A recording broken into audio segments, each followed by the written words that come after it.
இன்னைக்கு பாராளுமன்றத்துல நம்முடைய பாரத பிரதமர் ஐயா நரேந்திர மோடி அவர்கள் சொன்னபடி ஒரே நாடு ஒரே தேர்தல் அதற்கான 2 பில்களை கொண்டு வந்திருக்கிறார். Bill number 275, bill number 276. ஒன்று நம்முடைய அரசியலமைப்பு சட்டம் 129th அமெண்ட்மெண்ட், 129வது அமெண்ட்மெண்ட், 275வது பில். இன்னொன்று நம்முடைய யூனியன் டெரிட்டரி அவர்களுக்கு கொண்டு வந்திருக்கக்கூடிய அமெண்ட்மெண்ட் பில் 276. இது கொஞ்சம் விலாவரியாக நம்முடைய தமிழக மக்களுக்கு பத்திரிகை நண்பர்கள் மூலமாக பேச வேண்டும் என்பது எங்களுடைய ஆசை. காரணம், சரித்திரத்திலிருந்து நாம் ஆரம்பித்தோம்னா எதற்காக இதை கொண்டு வந்திருக்கின்றோம், எதற்காக பாரதிய ஜனதா கட்சி தொடர்ந்து பல ஆண்டுகளாக ஒரே நாடு ஒரே தேர்தலை வலியுறுத்துகின்றோம் என்பதும் கூட மக்களுக்கு இதன் மூலமாக விளக்கி சொல்ல வேண்டும் என்பது எங்களுடைய ஆசை. 1951 இந்தியாவில் மக்கள் தொகை கணக்கெடுக்க பிறகு நடக்கப்பட்ட தேர்தலில், பாராளுமன்ற தேர்தல் 1952 நடந்துச்சு. ஃபர்ஸ்ட் பார்லிமெண்டரி எலெக்ஷன் 1952 நடந்த தேர்தலில் பார்த்தீங்கன்னா மொத்த பாராளுமன்ற உறுப்பினர்கள் 494 பேர் இருந்தாங்க. 494 பாராளுமன்ற உறுப்பினர்களுக்கு நாம் வாக்களித்தோம். அதன் பிறகு 1961 மக்கள் தொகை கணக்கீட்டின்படி நடந்த பாராளுமன்ற தேர்தலில் 522 உறுப்பினர்கள் இருந்தாங்க. அதன் பிறகு 1971 நடந்த கணக்கீட்டின்படி நடந்த பாராளுமன்ற தேர்தலில் 543 பேர் இருந்தாங்க. அப்ப 1971 மக்கள் தொகை அடிப்படையில பாராளுமன்ற உறுப்பினர்கள் நிர்ணயம் செய்திருக்கின்றோம். அது 543. கிட்டத்தட்ட அதைத்தான் இத்தனை ஆண்டு காலமாக 543 அப்படியே இருக்குது. இது நம்ம மிக முக்கியமாக இதை நாம் புரிந்து கொள்ள வேண்டும். காரணம், அன்றைக்கு இருந்த அரசு சில காரணங்களுக்காக இந்தியாவில் இருக்கக்கூடிய மக்கள் தொகை பக்கத்து நாடுகளிலிருந்து வந்திருக்கக்கூடிய மக்களால் சில பிரச்சனைகள் வடகிழக்குல, அசாம்ல குறிப்பாக ஆரம்பமாக இருக்கிறது என்பதற்காக 42வது கான்ஸ்டிடியூஷனல் அமெண்ட்மெண்ட்டை கொண்டு வந்து நம்ம ஃப்ரீஸ் பண்ணோம். 30 ஆண்டுகள், 2001 வரை 30 ஆண்டுகள், 1971 நாம நம்முடைய பாராளுமன்ற உறுப்பினருடைய எண்ணிக்கையை நாம் அதிகப்படுத்த போவதில்லை என்று 2001 மாண்புமிகு பாரத பிரதமர் ஐயா அடல் பிஹாரி வாஜ்பாய் அவர்கள் இருந்த பொழுது அதை இன்னும் 25 ஆண்டுகள் அதை தள்ளி வச்சாங்க. அப்ப 2026 முடிவுக்கு வருது. 2026 அந்த 1971 மக்கள் தொகை அடிப்படையிலே கணக்கிட்ட 543 பாராளுமன்ற உறுப்பினர் என்பது 2026 அது எண்டாகும். அதன் பிறகு நம்முடைய பாராளுமன்றம், மாண்புமிகு பாரத பிரதமர் அவர்கள் அது என்ன செய்ய போறாங்க அப்படிங்கிறது நமக்கு எல்லோருக்குமே தெரியும். அதான் குறிப்பாக இன்னைக்கு அரசியலமைப்பு சட்டத்துல ஆர்டிகல் 327 அதுல ஒரு முக்கியமான 2 வார்த்தைகள் வந்திருக்கு. ஆர்டிகல் 327வது கான்ஸ்டிடியூஷன்ல 327 என்ன சொல்லுதுனாங்க, எப்படி எலெக்ஷன் நடத்துதுன்னு சொல்லுது. ஒரு பாராளுமன்ற தேர்தல் எப்படி நடத்த வேண்டும், எத்தனை காலத்துக்கு ஒரு முறை நடத்த வேண்டும், சட்டமன்ற தேர்தல் எப்படி நடத்த வேண்டும் என்பது ஆர்டிகல் 327. அதுல நம்ம என்ன சொல்லியிருக்கோம்னா, after the words delimitation of constituency the words conduct of simultaneous elections shall be inserted அப்படிங்கிறோம். அப்படி என்றால் நமக்கு தெளிவா தெரியுது, இந்தியாவை பொறுத்தவரை டீலிமிட்டேஷன் நடக்க போகுது. 543 என்பது இன்னும் அதிகமாக போகுது என்பது ஆர்டிகல் 327 இன்னைக்கு இருக்கக்கூடிய பில்ல படிக்கும் போது நமக்கு தெரியுது. டீலிமிட்டேஷனுக்கு பிறகு கான்டக்ட் ஆஃப் சைமல்டேனியஸ் எலெக்ஷன்ஸ் என்கின்ற வார்த்தையை சேர்த்துறாங்க. இதை நாம் எல்லோரும் புரிந்து கொள்ள வேண்டும். இன்னைக்கு நம்முடைய பாராளுமன்றத்துல பாரதிய ஜனதா கட்சி, ஆளும் கட்சி, நாம் கொண்டு வந்திருக்கக்கூடிய இந்த மசோதா என்ன சொல்லுதுனாங்க, இன்னைக்கு இருக்கக்கூடிய பாராளுமன்றம் அதனுடைய நாட்கள் 5 வருடம். அது 2029 முடிவுக்கு வரும். 2029க்கு பிறகு ஒரு பாராளுமன்ற தேர்தல் நடக்கும். 2029க்கு பிறகு நடக்கக்கூடிய பாராளுமன்ற தேர்தல் அதனுடைய காலம் எத்தனை ஆண்டுகள் இருக்குமோ அதுதான் 2029க்கு பிறகு நடக்கக்கூடிய சட்டமன்றத்திற்கு எல்லாத்துக்குமே அதே காலம் தான். உதாரணத்துக்கு தமிழகத்தை உதாரணம் எடுத்துக்கலாம். இன்னைக்கு தமிழகத்துல சட்டமன்ற தேர்தல் 2026 வர இருக்கு. 2026 சட்டமன்ற தேர்தல் வந்த பிறகு நமக்கு ஒரு முழுமையான ஒரு மெஜாரிட்டி இருக்கக்கூடிய ஆட்சியோ அல்லது முழுமையான கூட்டணியோ நமக்கு அமைந்தால் அது 5 ஆண்டு காலம் ஆட்சியில் இருக்கும். அப்படி என்றால் 2031 வரை இந்த எலெக்ஷன் முடிஞ்சு வரக்கூடிய தமிழக அரசு 2031 வரைக்கும் ஆட்சியில் இருக்கும். இன்னைக்கு நம்ம கொண்டு வந்திருக்கக்கூடிய மசோதா என்ன சொல்லுதுனாங்க, 2031 நடக்கக்கூடிய தேர்தல் என்பது 2029 நடக்கக்கூடிய பாராளுமன்ற தேர்தலுடைய எத்தனை ஆண்டு காலம் இருக்கோ அதோட ஒத்துப்போகும். உதாரணத்திற்கு 2029 எலெக்ஷன் நடக்குதுன்னா 5 year பீரியட் 2034. அப்ப தமிழ்நாட்டுல 2031 நடக்கக்கூடிய தேர்தல் என்பது 2034 வரைதான். அப்ப 2034 ஒருவேளை 2029 தேர்தல் நடந்தால் 2034 ஒரே நாடு ஒரே தேர்தல் இந்த நாட்டில் இருக்கும் என்பதுதான் இந்த. இதை நிறைய அரசியல் கட்சி தலைவர்கள் தவறா புரிஞ்சுக்கிட்டாங்க, தவறா பேசுறாங்க. அது சில மூத்த தலைவர்களே, காங்கிரஸ் கட்சியினுடைய அன்பு நண்பர்கள் மூத்த தலைவர்களே இதை கொஞ்சம் திரிச்சும் பேசுறாங்க. ஆனா நம்முடைய பாராளுமன்றத்தை பொறுத்தவரை 1951 52 ஏன்னா ஃபர்ஸ்ட் எலெக்ஷன் ரொம்ப நாள் நடந்ததுங்க. 51 ஆரம்பிச்சு 52 முடிஞ்சது, ஒரே வருஷம் நடக்கல. அந்த தேர்தலும் ஒரே நாடு ஒரே தேர்தல். 1957 ஒரே நாடு ஒரே தேர்தல். 1962 ஒரே நாடு ஒரே தேர்தல். 1967 ஒரே நாடு ஒரே தேர்தல். முதல் 4 தேர்தலும் ஒரே நாடு ஒரே தேர்தல் தான். 1967க்கு பிறகுதான் இந்த ஒரே நாடு ஒரே தேர்தல் என்பது குழப்பத்துல போச்சு. காரணம், அன்னைக்கு இருந்த காங்கிரஸ் கட்சி 68ல சில ஆட்சிகளை கலைச்சாங்க, 69ல சில ஆட்சிகளை கலைச்சாங்க. ஆட்சிகளை கலைக்க ஆரம்பித்த பிறகு இந்த தேர்தல் நேரமும் காலமும் மாறிய காரணத்தினால் மட்டும்தான் ஒரே நாடு ஒரே தேர்தல் என்பது தள்ளி போயிருக்கு. என் கையில இன்னொன்னு இருக்குதுங்க. அதாவது 2014ல parliamentary standing committee on personnel public grievances law and justice அவங்களும் ஒரு முயற்சி பண்ணாங்க. ஒரு கமிட்டி போட்டு இந்த நாட்டுல ஒரே நாடு ஒரே தேர்தல் கொண்டு வர முடியுமா அப்படின்னு. அதனுடைய சேர்மனாக அண்ணன் சுதர்சன நாச்சியப்பன் அவங்க இருந்தாங்க. இந்த கமிட்டி 1 செப்டம்பர் 2014 நம்ம ஆட்சிக்கு வந்த பிறகு கான்ஸ்டிடியூட் பண்ண கமிட்டி. ராஜ்யசபால எல்லாரும் இருந்தாங்க, லோக்சபால எல்லாரும் இருந்தாங்க. அந்த கமிட்டியினுடைய ரிப்போர்ட் இன்னைக்கு படிச்சு பாத்தீங்கன்னா தெரியும். கிட்டத்தட்ட 6 சிட்டிங் அந்த கமிட்டி உட்கார்ந்து அவங்க ஒரே நாடு ஒரே தேர்தல் நடத்துவதற்கான பல சாத்தியக்கூறுகள் ஆராய்ஞ்சாங்க. இது புதிதாக இன்னைக்கு ஆரம்பிச்சது இல்லைங்க. இதற்கு முன்பு பேசியிருக்கின்றோம். பாராளுமன்ற அளவுல ராஜ்யசபால ஒரு ஸ்டாண்டிங் கமிட்டி போட்டு ஆராய்ஞ்சு பார்த்தாங்க. அதுலயே நிறைய பிரச்சனைகள் சொல்லி இருந்தாங்க. இது நடத்தினா எப்படி இருக்கும், தேர்தல் இடையில ஒரு ஆட்சி கவிழ்ந்துட்டா எப்படி. அப்ப இன்னைக்கு வச்சோம்னா இன்னைக்கு ஆட்சியில் இருக்கிறவங்க பயந்துக்குவாங்களே. உதாரணத்துக்கு இன்னைக்கு ஒரே நாடு ஒரே தேர்தல் திமுக சொல்லுவாங்க, இருக்குன்னா 1.5 வருஷம் இருக்கு, ஏன் இப்ப கொண்டு வர்றீங்க. அதையெல்லாம் டிஸ்கஸ் பண்ணாங்க. ஆனா இன்னைக்கு நாம் அன்னைக்கு டிஸ்கஸ் பண்ணதுல கூட எந்த பிரச்சனையும் இல்லாம இன்னும் 5 ஆண்டு காலம் தள்ளி போயிருக்கிறோம். 2029 பீரியட் முடிஞ்சு 2029க்கு பிறகு நடக்கக்கூடிய லோக்சபா தேர்தலுடைய காலம் என்ன இருக்கோ அதோடு நம்முடைய நாடு ஒரே தேர்தல். யாருக்குமே நம்ம தொந்தரவு ஏற்படுத்தலாம். எனக்கு ஆட்சியில் இருக்கக்கூடிய எந்த கட்சிக்கும் தொந்தரவில்லை. அது ஆளும் கட்சியாக இருந்தாலும் சரி, எதிர்கட்சியாக இருந்தாலும் சரி, இன்னும் ஒரு சைக்கிள் அவங்க போகணும், இன்னும் 1 more சைக்கிள் போகணும். ஒரு முழுமையான 5 ஆண்டுகள் எல்லா ஆட்சிகளுக்கும் கிடைக்குது. அப்படி இருக்கும் பொழுது யாரை குறிவைத்து பாரதிய ஜனதா கட்சி அதை கொண்டு வந்திருக்குன்னு நம்முடைய எதிர்கட்சி நண்பர்கள் கேட்கிறாங்க. யாரை குறிவைத்தும் கொண்டு வரல. நாம இது 2026 மையமா வைக்கல, 2028 மையமா வைக்கல. 2029க்கு பிறகு வரக்கூடிய லோக்சபாவுடைய 5 ஆண்டு காலத்தை வச்சிருக்கோம்.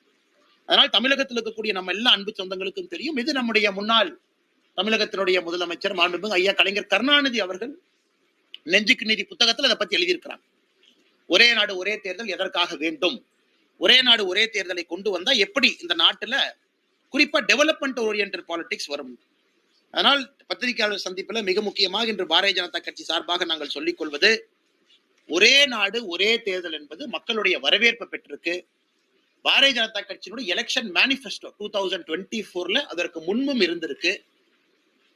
முன்னாள் ஜனாதிபதி ஐயா ராம்நாத் கோவிந்த் அவர்கள் தலைமையில இதற்காக ஒரு குழு அமைச்சு அந்த குழு இந்தியா முழுவதும் கருத்துக்களை கேட்டிருக்காங்க. High level committee under the chairmanship of Shri Ramnath Kovind அவர்கள். அந்த குழு 2 செப்டம்பர் 2023 அமைத்து அந்த குழு தன்னுடைய ரிப்போர்ட்டை 14 மார்ச் 2024 அந்த குழு தன்னுடைய ரிப்போர்ட்டை கொடுத்திருக்கிறாங்க. அந்த ரிப்போர்ட்டை படிச்சு பார்த்தாவே தெரியும், இந்தியால பஞ்சாயத்து தலைவர்களிலிருந்து முன்னாள் பிரதமர்கள் வரை எல்லாருடைய ஒப்பீனியனையும் வாங்கி அதையெல்லாம் ஒரு கருத்தாக கொண்டு வந்து மத்திய அரசு கொடுத்த பிறகு கேபினெட்ல ஒரே நாடு ஒரே தேர்தலுக்கான பில்லை கொண்டு வந்து இன்னைக்கு பாராளுமன்றத்தில் கொண்டு வந்து. அப்படி என்றால் ஜனநாயக முறைப்படி இது நடந்திருக்கு. ஏதோ நம்ம காலையில தூங்கி எந்திரிச்சு 10 மணிக்கு முடிவு பண்ணி 11 மணிக்கு ஒரே நாடு ஒரே தேர்தலை கொண்டு வரல. ஜனநாயக முறைப்படி ஒரு முன்னாள் ஜனாதிபதி தலைமையில் ஒரு குழு இந்தியா முழுவதும் கருத்து கேட்டு எல்லா எதிர்கட்சி ஆளும் கட்சி நண்பர்களுக்கு வாய்ப்பு கொடுத்து அதுல பாரதிய ஜனதா கட்சியினுடைய தேசிய தலைவர் JP நட்டா அவர்கள் அந்த குழு முன்னாடி போய் நம்ம கருத்தை நாம சொல்லி அதன் பிறகு இன்னைக்கு துரதிருஷ்டவசமாக எதிர்கட்சி நண்பர்கள் பண்ண அமளி துமளியில நம்முடைய பாராளுமன்ற சரித்திரத்துல முதலாக ஒரு பில்ல கொண்டு வர்றக்கே வாய்ஸ் அவுட் நடத்த வேண்டிய நிலைமை ஒரு ஆளுங்கட்சி. 269 வாக்குகள் நாம் கொண்டு வந்திருக்கக்கூடிய பில்லுக்கு ஆதரவாக, இந்த மசோதாவுக்கு ஆதரவாக 269 ஓட்டு வாங்கி இந்த பில்லை நம்ம பிரசன்ட் பண்ணிருக்கோம். அதனால் உண்மையாலும் நம்முடைய பத்திரிகை நண்பர்களுக்கும் தெரியும், யாருக்கும் எதிரானது இது கிடையாது. காலம் நிறைய இருக்கு, சூழல் நிறைய இருக்கு, எல்லோரும் நம்மை தயார்படுத்திக் கொள்ளலாம்.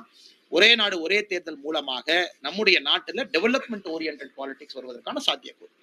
இதுல ஒரு மகிழ்ச்சியான செய்தி, டீலிமிட்டேஷன் சொல்றாங்க. அப்ப டீலிமிட்டேஷன் வருதுன்னா கண்டிப்பா பெண்களுக்கு 1/3 ரிசர்வேஷன் வருதுன்னு அர்த்தம். அதை நாம இந்த பில்ல இல்லை என்றாலும் கூட நாம் அதை we can read between the lines. 324 அமெண்ட்மெண்ட்ல சொல்றாங்க டீலிமிட்டேஷன் எக்ஸைஸ். அதனால் இது வரும் பொழுது மொத்தமாக எல்லாம் சேர்ந்து வருவதற்கான வாய்ப்பு தான் ரொம்ப. டீலிமிட்டேஷன் நடந்திருக்கும், 1/3 பெண்களுக்கான ரிசர்வேஷன் இருந்திருக்கும், ஒரே நாடு ஒரே தேர்தல் போயிருக்கும். அதனால் மிக முக்கியமான முடிவு என்று நம்முடைய பாராளுமன்றத்தில் நடந்திருக்கிறது. ஜாயிண்ட் பார்லிமெண்டரி கமிட்டி ஜேபிசி கேட்டிருக்கிறாங்க. அதுவும் கூட நம்முடைய அரசு அதையும் கூட பாராளுமன்றத்தில் நம்ம ஒப்புக்கொண்டிருக்கின்றோம். இன்னைக்கு விகிதாச்சார அடிப்படையில பாராளுமன்றத்தில் எத்தனை கட்சிகளுக்கு எத்தனை எம்பி இருக்கிறாங்களோ அதே விகிதாச்சார அடிப்படையில அந்த கமிட்டியில இருப்பாங்க. கமிட்டியில எல்லாம் பேசி பாராளுமன்றத்தின் முன்பு கொண்டு வருவாங்க. ஆனால் பத்திரிகை நண்பர்களுக்கு இது உண்மை. இதில் நாங்க சொன்னது எதுவுமே திருச்சி பேசல. இது இந்தியாவுடைய சரித்திரம், இது இப்படித்தான் இருந்திருக்கு. அதனால் எதிர்கட்சி நண்பர்களுடைய குற்றம் குறைகள் எல்லாம் கூட தமிழக மக்கள் புறக்கணித்து நம்முடைய மத்திய அரசு கொண்டு வந்திருக்கக்கூடிய ஒரே நாடு ஒரே தேர்தலுக்கு ஒரு பெரும் ஆதரவு கொடுப்பார்கள் என்கின்ற முழு நம்பிக்கை எங்களுக்கு இருக்கு. கேள்வி இருந்தா பதில் சொல்லணும்.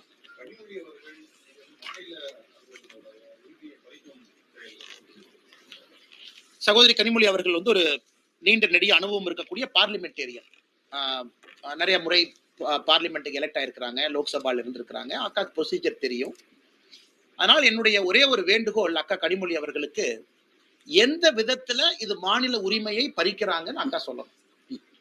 இது வந்து இதற்கு முன்பு 4 தேர்தல் ஒரே நாடு ஒரே தேர்தல் நடந்திருக்கு. இன்னைக்கு இருக்கக்கூடிய எந்த அசம்பிளிக்கும் பிரச்சனை இல்லை. தமிழ்நாட்டில் இருக்கக்கூடிய அசம்பிளியும் இன்னும் 5 ஆண்டுகள் முழுமை பெறும். 2026 எலெக்ஷன் 31 வரைக்கும் போகுது. மாநிலத்தினுடைய உரிமை யாரு பறிக்கிறாங்க? எங்கேயும் கூட மாநிலத்தில் இருக்கக்கூடிய கட்சிகளை நசுக்கல. ஆனால் சகோதரி கனிமொழி அவர்களுக்கு நிச்சயமாக தெரியும், அரசியலுக்காக மட்டும் அவங்க பேசலாம். ஆனால் எங்கேயும் கூட மாநிலத்தினுடைய உரிமையை பறிக்காம ஒரே நாடு ஒரே தேர்தல் என்பது இந்தியா முழுவதும் ஒரே கல்ச்சர்னு யாரும் சொல்ல வரது. கல்ச்சரல் டிஃபரன்சஸ் இருக்கு, வேற்றுமையில் ஒற்றுமை இருக்கு. நாம் ஒரு மாதிரி இருக்கோம், கர்நாடகாவில் ஒரு மாதிரி இருக்காங்க, ஆந்திராவில் ஒரு மாதிரி இருக்காங்க. 51 அப்படித்தான் இருந்தாங்க, 61 அப்படித்தான் இருந்தாங்க, 67 அப்படித்தான் இருந்தாங்க. அதனால இன்னைக்கு இந்தியா மறுபடியும் எப்படி ஆரம்பத்தில் நம்முடைய அரசியலமைப்பு சட்டம் இருந்ததோ அதை நோக்கி சென்று கொண்டிருக்கின்றோம் என்பதுதான் பொருள்.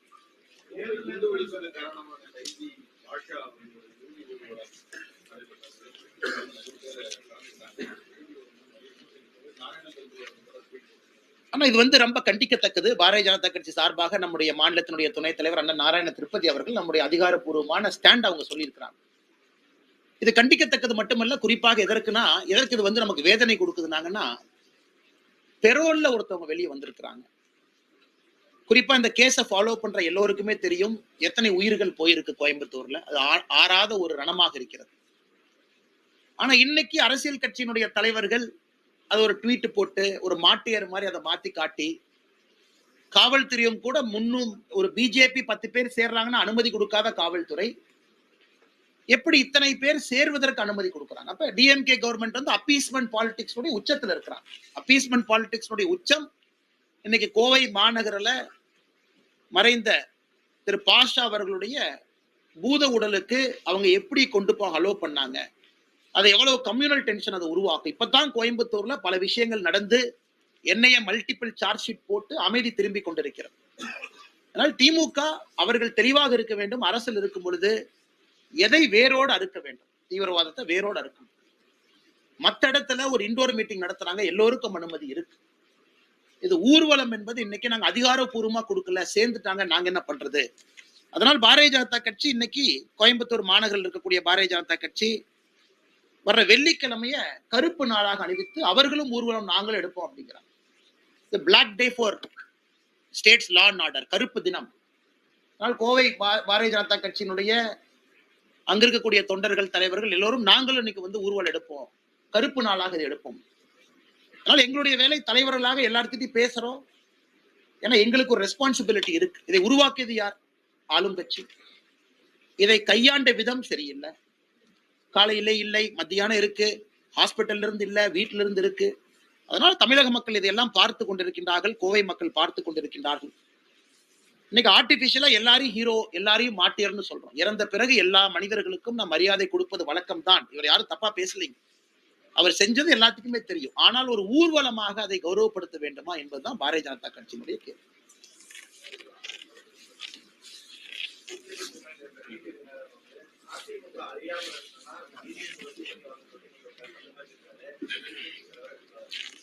ஆனா அது டிடிவி தினகரன் வந்து அவங்களுடைய கருத்தை உங்ககிட்ட சொல்லியிருக்கிறாங்கன்னா, பாரதிய ஜனதா கட்சியை பொறுத்தவரை உங்களுக்கு தெரியும், நம்முடைய கூட்டணியில தேசிய ஜனநாயக கூட்டணியில் அண்ணன் டிடிவி தினகரன் அவர்கள் மிக மிக முக்கியமான ஒரு தலைவர், வலிமையான ஒரு தலைவர். அவர் எதற்காக அந்த இயக்கத்தை நடத்துறாங்கன்னு எல்லாத்துக்குமே தெரியும். அதே நேரத்தில் அண்ணன் சொல்ல கருத்து என்னன்னா, இன்னைக்கு அதிமுக எந்த நிலைமையில் இருக்கு.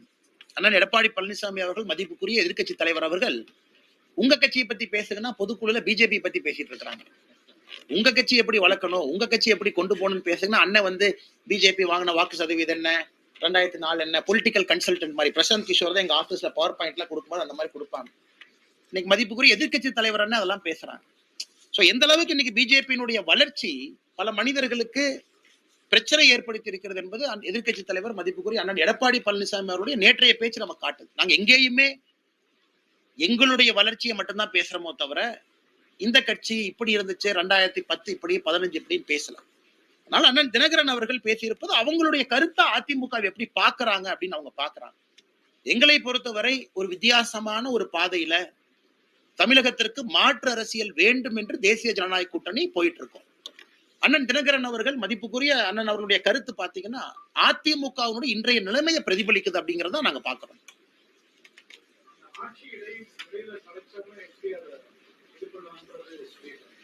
ஆமாங்கண்ணா. சோ எல்லோருக்குமே இதுல வந்து ஒரு பெரிய பிரச்சனையாக இருப்பது, தேர்தல் நடந்த பிறகு யாருக்குமே தனி மெஜாரிட்டி கிடைக்கல, அல்லது அவர்களுக்கு வந்து இடையில வந்து ஒரு கூட்டணியில சப்போர்ட் கொடுத்த ஒரு கட்சி வந்து வாபஸ் வாங்கிட்டாங்க. அப்படி இருக்கும் பொழுது எப்படி நாம் அதை சமாளிக்க போறோம்? அது ஆர்டிகல் 83 அதுவும் கூட ஒரு ஐடியா நமக்கு கொடுத்திருக்கிறாங்க. நாங்க எப்படி இதை கொண்டு போக போறோம்? குறிப்பாக ஆர்டிகல் 83 அவங்க சொல்லி இருப்பது, when the house of people இரண்டா பிரிச்சிருக்கிறாங்க. ஒன்று வந்து பாராளுமன்றம், ஒன்று வந்து சட்டமன்றம். when the house of people is dissolved sooner than the expiry of its full term, அதனுடைய 5 ஆண்டுகளுக்கு முன்பு பாராளுமன்றம், குறிப்பா லோக்சபா அது வந்து டிசால்வ் பண்றாங்கன்னா, the new house of people constituted pursuant to elections occasioned by such dissolution shall continue for such period as is equal to the unexpired term of the immediately preceding house of people.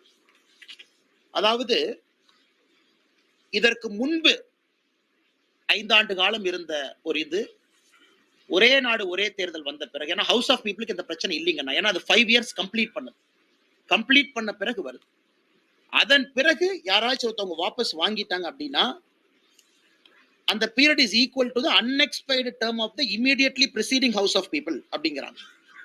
So நம்ம என்ன சொல்ல வரோம்னாங்கன்னா, பெர்ஃபெக்ட்டா இதுல answer இருக்குன்னு சொல்றதை விட, எல்லோருக்கும் தேர்தல் போறதுக்கு முன்னாடியே தெரியும் இது நடந்தா இதுதான், இது நடந்தா இதுதான்.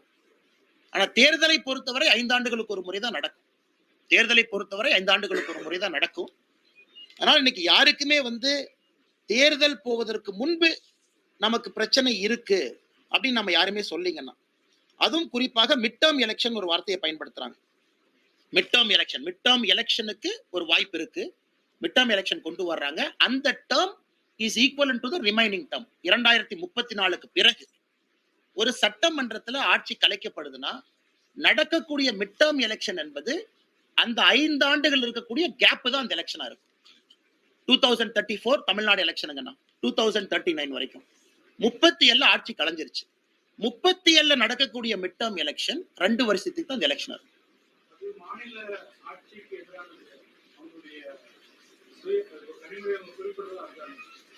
மாநில உரிமையை தேர்தலுடைய ஆட்சி காலம் அது இப்போ ஒரு 6 மாசத்துக்கு முன்னாடி தான் தேர்தல் இருக்கு அப்படின்னா, அப்போ 6 மாதம் தான் உங்களுக்கான ஆட்சி காலம். அதே கனிமொழி அக்கா சொல்ற அதே லாஜிக்ல நீங்க பாத்தீங்கன்னா, இன்னைக்கு எத்தனையோ இடத்துல எலெக்ஷன் நடந்த பிறகு அரசியல் கட்சிகள் அவர்களாகவே ஒரு புதிய எலெக்ஷனுக்கு தள்ளுறாங்க நம்மளே. அதே லாஜிக் கனிமொழி அக்கா அங்கேயும் சொல்லணும் இல்லைங்கண்ணா, தள்ளுது. தள்ளுறாங்க. ஆனா இல்லைங்கண்ணா, ஓட்டு போடும் போதே உங்களுக்கு தெரிஞ்சிருது. ஆனா நம்ம முன்னாடி பண்ணல. 2034 இருந்து நடக்கக்கூடிய தேர்தல் ஓட்டு போடும் போதே மக்களுக்கு தெரியும் இது 5 ஆண்டுகள் தான்.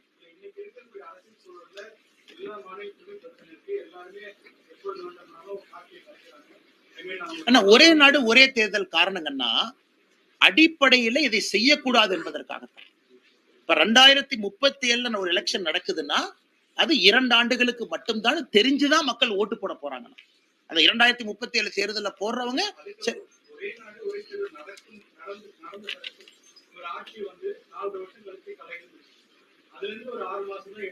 அது எலெக்ஷன் நடக்காதுங்கண்ணா. என்ன இல்லைங்கண்ணா, இன்னைக்கு இருக்கக்கூடிய அரசியலமைப்பு சட்டம் இல்லைங்கண்ணா, இன்னைக்கு இருக்கக்கூடிய அரசியலமைப்பு சட்டம் பல விஷயங்கள் தெளிவா சொல்லுது. 6 மாத காலம் தான் அடுத்த எலெக்ஷனுக்கு நேரம் இருக்குன்னா எலெக்ஷன் நடத்த போறது இல்லை. 1 வருடம் தான் இருக்குன்னா நம்ம 1 வருஷம் 3 மாசம் 1 வருஷம் 6 மாசம் நம்ம இழுத்துக்கலாங்கண்ணா. பட் ஒரு விஷயத்தை நம்ம புரிஞ்சுக்கணும், 2034க்கு பிறகு நடக்கக்கூடிய தேர்தல் மிட் டேர்ம் எலெக்ஷன் நடந்தா 5 ஆண்டு பீரியட் தான், அதுக்குள்ளதான் அந்த எலெக்ஷன் நடக்க முடியுங்கிறது தெளிவா இருக்கும். ஏன்னா அண்ணா எப்படி அந்த மாநில உரிமை படிக்கிறாங்க? ஏன்னா அண்ணா ஒரு நிமிஷம், லோக்சபாக்கு இதே பிரச்சனை தானே. இவங்க மாநிலம்னு சொல்றாங்க, நான் மத்தியன்னு சொல்றேன். 2034 அமையக்கூடிய மத்திய அரசு அது 2036 டிசால்வ் ஆகுதுன்னா அந்த அரசுக்கு நடக்கக்கூடிய தேர்தலும் 2039 தானே. பெரிய ஆபத்து இல்லையா அண்ணா? தேர்தல் நடக்கும் வரை என்ன ஆபத்துங்கண்ணா? நாட்டுல ஒரு தேர்தல் நடக்கும் வரை என்ன ஆபத்துங்கண்ணா?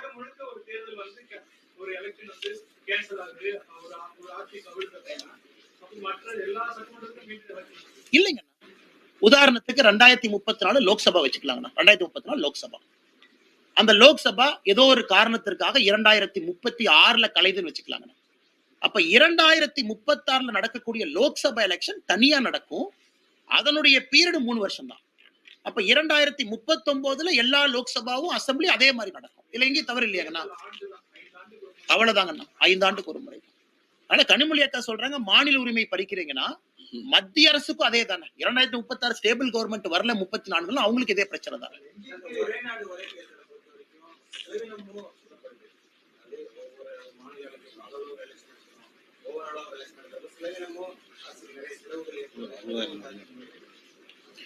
டிஆர் பாலு அன்னைக்கு பாராளுமன்றத்தில் ஒரு நம்பர் பயன்படுத்தினாங்க. சொல்றேன், டிஆர் பாலு ஒரு நம்பர் பயன்படுத்துறாங்க. 10,000 கோடி ரூபாய் ஒரே நேரத்தில் நம்ம நடத்துறோம். அப்ப நாம வந்து இவிஎம் மிஷின் ஒரே நேரத்தில் வாங்கணும். ஆனா இதா இருந்தா இவிஎம் மிஷின் ரொட்டேட் பண்றீங்க. இன்னைக்கு ஒரு ஸ்டேட்ல நடக்கும், 6 மாசம் கழிச்சு ஒரு ஸ்டேட்ல நடக்கும். ஸோ டிஆர் பாலனுடைய கருத்து என்ன, ஒரே நேரத்தில் நீங்க நடத்துறதுனால அவ்வளவு இவிஎம் வேணும். அண்ணா நாம சொல்றது நாட்டினுடைய பொருளாதாரத்தை யோசிச்சு பாருங்க. இன்னைக்கு நீங்க ஒரு வருஷமும் 6 தேர்தல் நடத்துறீங்க. 3 மாசம் மாடல் கோட் ஆஃப் கான்டக்ட், பிரதமர்ல இருந்து முதலமைச்சர்ல இருந்து தேர்தல் பிரச்சாரத்துக்கே 3 மாசம் ஒதுக்கிடுறாங்க ஒரு வருஷத்துக்கு. மாடல் கோட் ஆஃப் கரை வரும்போது பல விஷயத்தை அனௌன்ஸ் பண்ண முடியாத நிலைமை சென்ட்ரல் கவர்மெண்ட்டுக்கு இருக்கு, ஸ்டேட் கவர்மெண்ட்டுக்கு இருக்கு. இது வந்து $4 trillion எக்கானமியினுடைய பொருளாதார இழப்பு பாருங்க. இவிஎம் பொறுத்த வரைக்கும் ஒன் டைம் இன்வெஸ்ட்மெண்ட் பண்றீங்க, 15 வருஷத்துக்கு ஒரு முறை அதை மாத்தணும். டிஆர் பாலு பேசுற பேச்சுலதே சொல்றேங்க. அதனால் நாட்டுக்கு ஏற்படக்கூடிய பொருளாதார இழப்பு மல்டிபிள் எலெக்ஷன்ல இவிஎம் வாங்குற காசை விட பல மடங்கு அதிகம் தானுங்கண்ணா.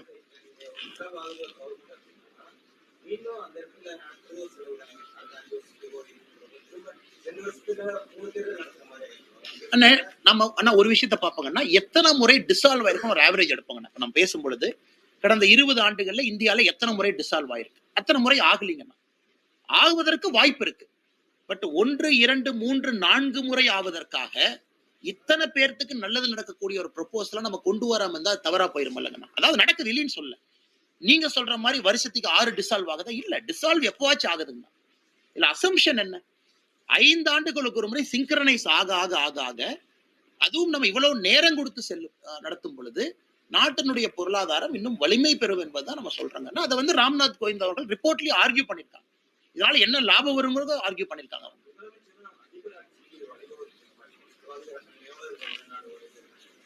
இப்ப இரண்டாவது முதலமைச்சருடைய பர்டிகுலர் கேள்விக்கு என்னன்னா, அப்ப பிரசிடென்சியல் ஃபார்ம் ஆஃப் எலெக்ஷன் போகுமா? இப்ப முதலமைச்சருடைய ஐயம் என்ன? சரி, அப்ப தமிழ்நாடு இந்தியாவும் ஒரே நேரத்தில் தேர்தல் நடக்குதுன்னா அப்ப மேல இருக்கக்கூடிய கட்சிக்கு ஓட்டு போடுறவங்க கீழே இருக்கிற அந்த கட்சிக்கு ஓட்டு போடுவாங்களா? அப்ப பிராந்திய கட்சிகளுக்கு வந்து இங்க வந்து வாய்ப்புகள் குறைவா இருக்குமா? அதுதான் முதலமைச்சர் கேள்வி எழுப்புறாங்க. அப்ப தேசிய கட்சிகளுக்கு வாய்ப்பு அதிகமா?